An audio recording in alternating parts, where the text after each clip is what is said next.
सात संगत जी प्यार से कहिए धन निरंकार जी। गुरु रूप प्यारी सात संगत जी, आज का विषय ब्रह्म ज्ञान और जीवन। सात संगत दोनों ही महत्वपूर्ण अवस्थाएं हमारी कि ये जीवन मिला, इसके बारे में भी सात संगत संत जन महापुरुष जन निरंतर कहते हैं कि मानव जन्म दुर्लभ है, होत न बारंबार। और सत्संगत इसको दुर्लभ इसलिए कहा गया, इसकी वैल्यू, इसकी कीमत केवल और केवल इसलिए है क्योंकि इसी जीवन में ब्रह्म ज्ञान की प्राप्ति की जा सकती है, इसी जीवन में मुक्ति प्राप्त की जा सकती है। वरना तो सत्संगत और जो योनियां हैं वो सारे कर्म तो वो भी कर रही हैं जो हम अपने जीवन में प्यारी सत्संगत जी करते हैं। खाने की बात करें, सोने की बात करें और जो भी कर्म है, लेकिन और कोई भी योनि मुक्ति प्राप्त नहीं कर सकती, ब्रह्म ज्ञान प्राप्ति नहीं कर सकती, सत्संग नहीं कर सकती। सत्संगत ये जो आनंद है, ये जो वरदान है, ये जो कृपाएं हैं, ये केवल और केवल इस मानव जीवन में ही प्राप्त की जा सकती हैं। और सत्संगत इसलिए कहते हैं मानव जन्म दुर्लभ है। देवता भी तरसते हैं सत्संगत कि हमें भी ये शरीर मिले, हम भी इसमें बैठ करके प्रभु की बंदगी करें, पूर्ण मुर्शद हमारे जीवन में भी आए, ये ब्रह्म ज्ञान की दात हमें भी मिले और इसका ध्यान करते हुए हम मुक्त हो जाएं, हम निराकार के अंदर विलीन हो जाएं। और वो अवस्था में कि जो राजपिता जी आशीर्वाद देते हैं, अहम ब्रह्मास्मि, कि मैं एक बूंद जो है वो सागर में मिल गई तो वो भी सागर ही बन गई, मुक्त हो गई। अब फिर उसका जन्मना मरना नहीं है, आना और जाना उसने नहीं है सत्संगत। इसलिए सत्संगत ये दो अवस्थाओं का आज इस रूप में यहाँ पर जिक्र हो रहा है कि ब्रह्म ज्ञान और जीवन। सत्संगत अगर जीवन में प्रभु का नाम नहीं लिया तो सत्संगत सब कुछ जीवन भी बेकार है, सब हराम है। बंदिया जे कर जपया नाम नहीं।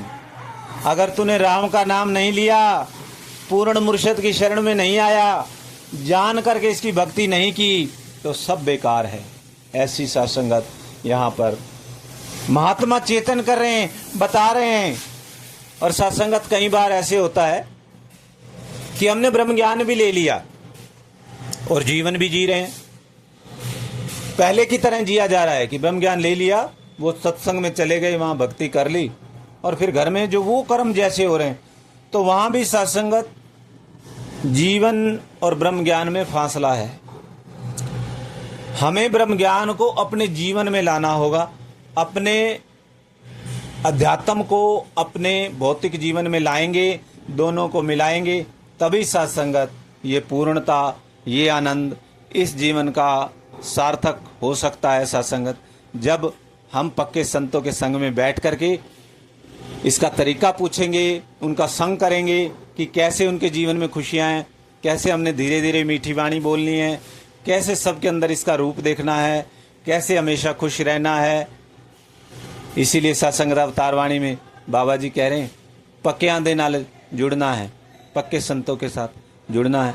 और ब्रह्म ज्ञान के बाद भी लोग की बहुत सारे भ्रमों में डालने का कोशिश करते हैं सत्संगत कि एक बार तो यही पूछ लिया गया सत्संगत, कल भी महात्मा उस रूप में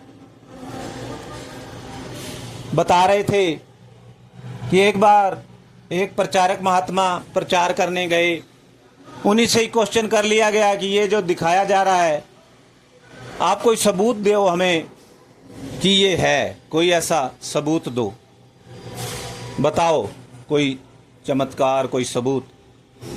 तो सत्संगत प्रचारक महात्मा ने बड़ा ही सुंदर जवाब दिया। उन्होंने कहा कि आप खाना खा रहे हो, भोजन सामने पड़ा है, बहुत तेज भूख लगी है, तो क्या उससे पहले आप रोटी की परिभाषा समझोगे कि रोटी की परिभाषा क्या है? सब्जी की परिभाषा क्या है, पानी की परिभाषा क्या है। आपके अंदर भूख लगी है, आपका मकसद है भूख मिट जाए, और जब आपने भोजन कर लिया भूख मिट गई, यही सबूत हो गया कि ये भोजन है। इसलिए अंदर प्रभु की जिज्ञासा है, प्रभु कहाँ है, और ज्ञान ब्रह्म ज्ञान लेने के बाद वो सब क्लियर हो जाता है, आनंद आ जाता है। तो यही सबूत है, यही सब कुछ है कि मैं भूखा था, मैंने भोजन खा लिया। तो भोजन की परिभाषा है कि भूख का मिट जाना। ऐसे ही जो जीवन में व्याकुलता है, जो सत्संगत अपूर्णता है, इस पूर्ण के आने के बाद वो मुझे पूर्ण लगता है, पूर्ण हो जाता है। तो यही सबूत है सत्संगत। तो ये ब्रह्म ज्ञान को, सत्संगत और हमारा जीवन, इन दोनों को आपस में जो मिला करके आनंद लिया जाता है, वो पक्के संतों के संग से, कि जो हमारे विश्वास को मजबूत करते हैं, तो हमारा विश्वास और मजबूत होता है और ब्रह्म ज्ञान को हमारे जीवन में ये प्रकाश आता चला जाता है। प्यार से कहना धन्यवाद।